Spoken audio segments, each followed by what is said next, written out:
अप्पी आमची कलेक्टर या मालिकेच्या आजच्या भागात आपल्याला पाहायला भेटणार आहे की अप्पी आपल्या ऑफिसमध्ये काम करत असते. तेव्हा गायतोंडे येऊन म्हणतो की मॅडम, प्रशासनाचं काम खूप हळू चाललं आहे. अप्पी म्हणते की गायतोंडे, प्रशासनाचं काम हळू चाललं असेल तर माणसं बदला. माणूस प्रशासनासाठी आहे, प्रशासन माणसांसाठी नाही आहे. तुम्ही काही योग्य ती कारवाई लवकर करा. गायतोंडे म्हणतात की हो मॅडम, पर्यटन स्थळाचे धोके खूप लवकर वाढत चाललेत. आपल्याला लवकरच कारवाई करावी लागेल आणि मी प्रत्येक कामासाठी एक वेगवेगळा माणूस शोधलेला आहे. तसा तो नेमलेल्या कामाप्रमाणे काम वेळेत पूर्ण करतो. अप्पी म्हणते की हे एक बरं झालं गायतोंडे, तुम्ही वेगवेगळी माणसं नेमलेत, पण लवकरात लवकर काहीतरी आपल्याला हालचाल करायला हवी. गायतोंडे म्हणतात की ठीक आहे मॅडम, मी निघतो, बाकीचं काम बघतो. म्हणून गायतोंडे तिथून निघून जातो. अप्पीला कदमांचा फोन येतो. कदम म्हणतात की अप्पे, तू घरी कधी येणार आहेस? त्यावर कदम म्हणतात की अप्पी म्हणते की हो बाबा, काम झालं की येते मी. अमोल मागून कालवा करत असतो की बाबा मला द्या फोन, मला द्या फोन. कदम म्हणतात की अरे बाळा, आणि तो अमोल फोन हिसकावून घेतो. अमोल अप्पीला म्हणतो की मा, तू कधी घरी येणार आहेस? लवकर घरी ये. अप्पी म्हणते की का बाळा, काय झालं? अमोल म्हणतो की मा, आम्ही तुझ्यासाठी डेट प्लॅन केली आहे. गेल्या वेळेसची डेट प्लॅन खराब झाली होती ना, यामुळे यावेळेसची डेट प्लॅन आम्ही खूप छान प्लॅन केली आहे. अप्पी म्हणते की अरे बाळा, पण तू कशाला मला सरप्राईज देतो? त्याची काही गरज नाही आहे. तुला कोण सांगतं असं करायला? यावर कदम अमोलच्या हातातून फोन घेतात आणि म्हणतात की अप्पे, गेल्या वेळेस आम्ही तुझी डेट खराब केलेली, ह्यामुळे आज फक्त तू आणि अर्जुन घरी असणार आहात. आम्ही तुमची डेट प्लॅन केली आहे. तू अर्जुनशी तुझ्या मनातलं बोलून घे आणि तुमच्या बोलण्यातून सगळं मिटवून घ्या. अप्पी बोलते की पण बाबा, कसं करायचं? अप्पी कदम म्हणतात की तू त्याची काळजी करू नकोस, मी बघून घेतो बाकीचं ते, फक्त तू अर्जुनशी आज काय ते फायनलचं बोलून घे. अप्पी बोलते की ठीक आहे बाबा, मी आज लवकर घरी येते. कदम फोन ठेवतात. अप्पी मनाशीच बोलत असते की खरंच मी खूप नशीबवान आहेत. माझ्या आयुष्यात सोन्यापेक्षाही जास्त महत्त्वाची माणसं आहेत. एवढी सोन्यासारखी माणसं असताना मला कशाला दुसरं कोण पाहिजे? मी खरंच खूप नशीबवान आहे, असं म्हणते. कदम सगळ्यांना गोळा करतात हॉलमध्ये. रुपाली, मोना,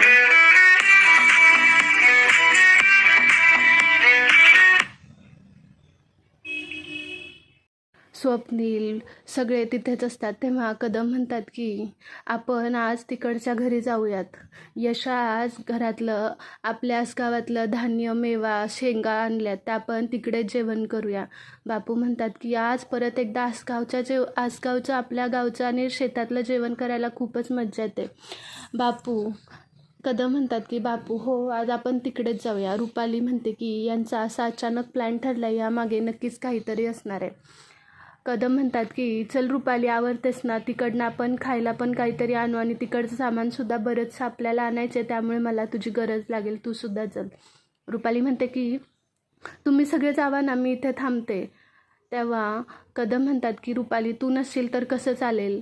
तेव्हा मोना म्हणते की अहो ताई, चला ना, तेवढंच एक दिवस स्वयंपाक करावा लागणार नाही, आपण तिकडेच जाऊन जेवू.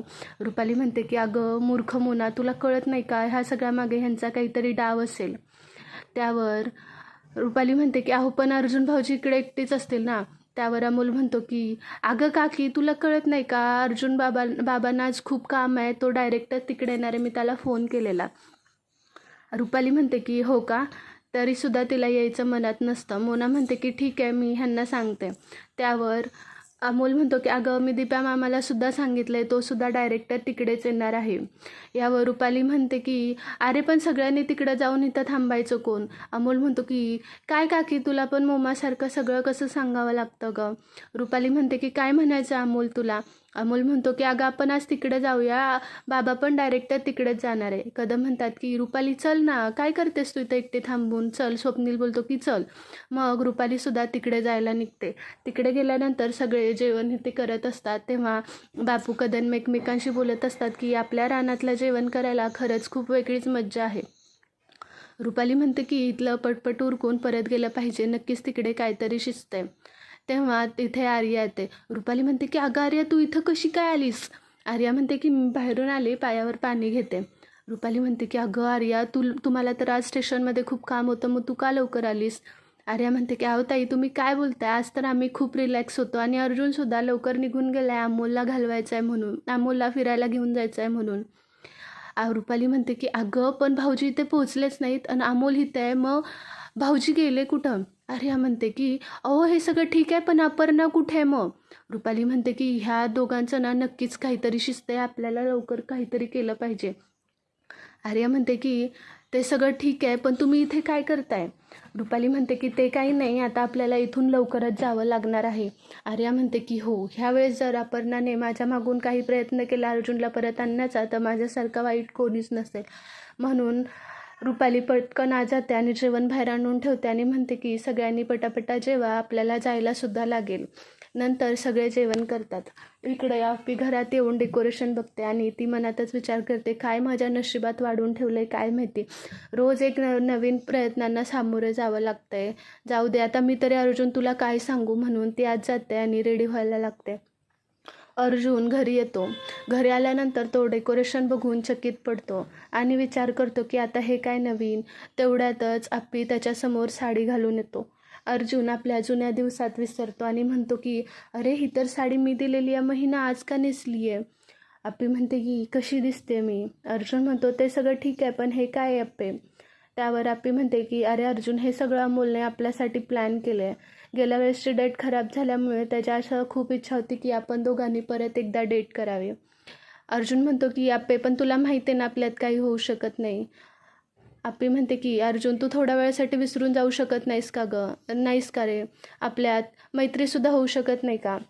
चल ना आपण बसूयात, आता एवढं केलं तर आपण जेवण करूया. म्हणून ते आपले जेवायला लागतात. ते दोघं बोलत असतात तेव्हा अर्जुन म्हणतो की आप्पे, का पण तू हे सगळं करतेस? आप्पी म्हणते की अर्जुन, आजच्या दिवस फक्त आपण मित्र म्हणून बोलूयात का? अर्जुन म्हणतो की आप्पे, आता आपण मित्र होऊ शकत नाही, मला तर तुझ्याकडं बघताना सुद्धा विचार करावा लागतोय. आप्पी म्हणते की अर्जुन, तू असं का रे बोलतोस? अर्जुन म्हणतो की हे बघ आप्पे, माझा साखरपुडा ठरला आहे आणि माझं लग्न होणार आहे. 7 वर्ष मी माझ्या आयुष्यातली बायकोची जागा रिकामी ठेवली आणि अचानक 7 वर्षानंतर मी माझं मन वळवलं. तुझा विचार करणं बंद केला आणि माझ्या आयुष्यात दुसऱ्याला जागा दिली. आता त्या जागेस मला विचार करावा लागेल ना. आप्पी म्हणते की अरे अर्जुन, पण तू प्रत्येक वेळेसच तेच का घेऊन बसतोस? तू आजच्या दिवस तू सगळं विसरून नाही का बोलू शकत? आपल्यात परत पहिल्यासारखं, आपण परत पहिल्या डेटसारखं करूया का सगळं? अर्जुन म्हणतो की हे बघ आप्पे, मला आधीच्या डेट केल्या त्या असं वाटतंय सगळ्या काल परवा झालेत, पण 7 वर्ष तर नाही ना गं विसरू शकत आणि आत्ता मी कोणाला तरी वचन दिले. आप्पी म्हणते की सगळं मान्य आहे अर्जुन, पण तू फक्त थोड्या वेळासाठी विसरून जाशील का तुझ्या आयुष्यात काय झालं ते? थोडा वेळ मला देशील का? अर्जुन तिथून उठून पुढे जातो आणि म्हणतो अगं आप्पे, तुला कळत कसं नाही? आप्पी त्याच्या मागं मागं जाते आणि त्याला म्हणते अरे अर्जुन, असं म्हणत असताना तिचा हात मेणबत्तीला लागतो. मेणबत्तीला लागल्यानंतर ती ओरडते म्हणून अर्जुन लगेच तिचा हाताचं बोट तोंडात घालतो आणि पूर्ण तिला विसावा देण्याचा प्रयत्न करतो. थोड्या वेळाने तो हात सोडतो. जरा दोघेसुद्धा ऑकवर्ड असतात. आप्पी म्हणते की बरं झालं हे फक्त बदललं नाही. अर्जुन म्हणतो की आप्पे, तुला काय म्हणायचं आहे? आप्पे म्हणते की सगळं बदललं तरी चालेल, पण अर्जुन तू माझ्या आधीचाच अर्जुन राहिला आहेस. आपण असं करूया का, आपण परत पहिल्यापासून सुरू करूया का? आपण अमोलला ज्या ठिकाणाहून आपल्याला अमोल भेटला त्या ठिकाणी आपण जाऊया का? प्लीज अर्जुन, आजच्या दिवस आपण सगळ्या आपल्या जुन्या आठवणी ताज्या करूया का? अर्जुन विचार करत असतो आणि इथेच आमची कलेक्टरचा आजचा भाग संपतो. तुम्हाला आपल्या चॅनलच्या अपडेट्स आवडत असतील तर प्लीज लाईक, शेअर आणि सबस्क्राईब करायला विसरू नका. थँक्यू.